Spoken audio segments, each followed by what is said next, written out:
So this is what we call, I was talking about the swing trading. Swing trading tayo. Alright? Up, down, up, down. Anything that breaks below 50-day, it becomes a swing. As long as, what? As long as the price is not below 200-day EMA. Alright? 100, 200 layers. So samples is here. You see those small circle? This is the US market, swing trading. Hits the 200, bounce. Hit the 200, bounce. Hit the 200, bounce. After that, nag-breakout new high. Okay? So when people say bounce play, it's a swing. Right? Pag nag-break below 200 day, hindi na bounce play yan. It's a counter trend trading na. Right? When prices goes below 200, ang bounce play, baliktad. Rally to short. Do you get it? It's rallying to short.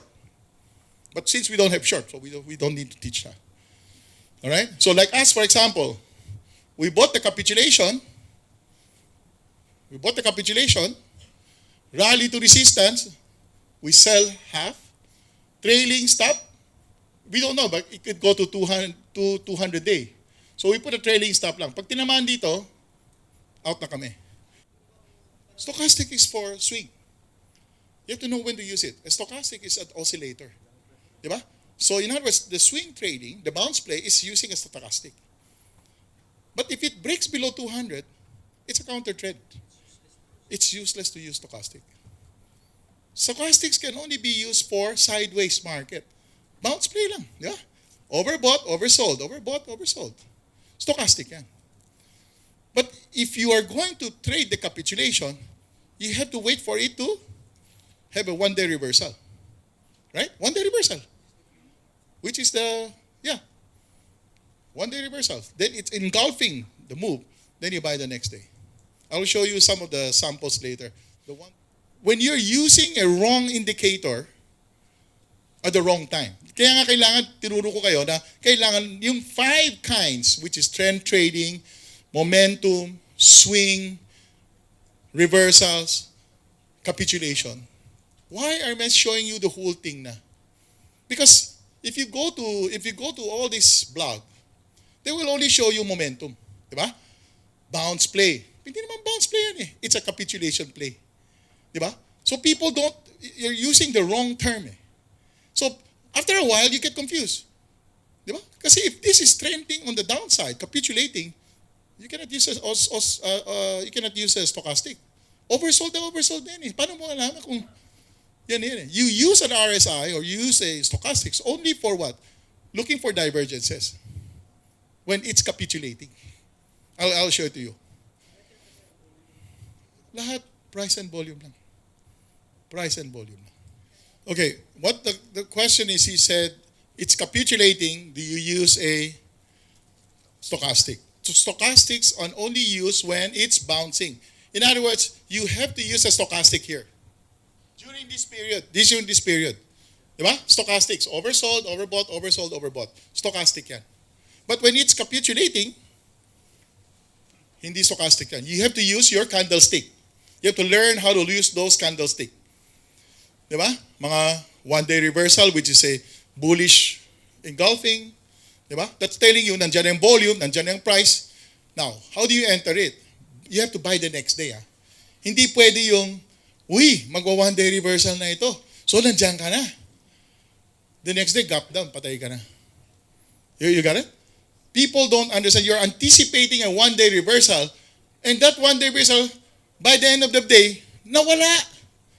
Yun ang problema sa mga trader. Nag-anticipate sila ng capitulation, nag-anticipate ng one-day reversal. So intraday, parang nagrarally. The end of the day, nawala.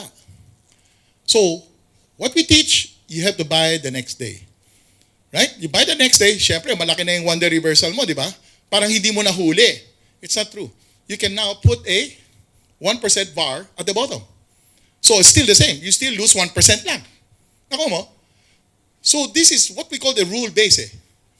1% VAR. So in other words, if this is a huge swing, it's huge average true range, 1% VAR lang yan. So you buy the next day, ito yung 1% mo. Then you hold it na. You get it? So kung nagkamali ka, at least, 1% lang talo mo. So everything is based on rules. May rules yan.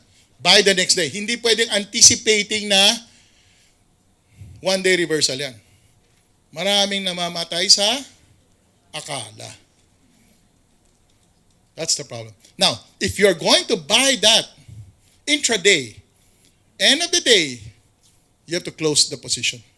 Because you are using an intraday entry in anticipating of a one-day reversal.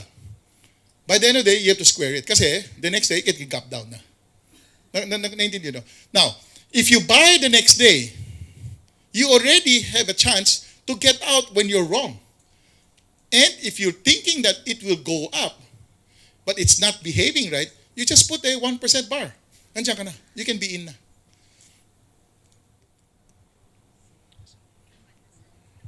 Hello.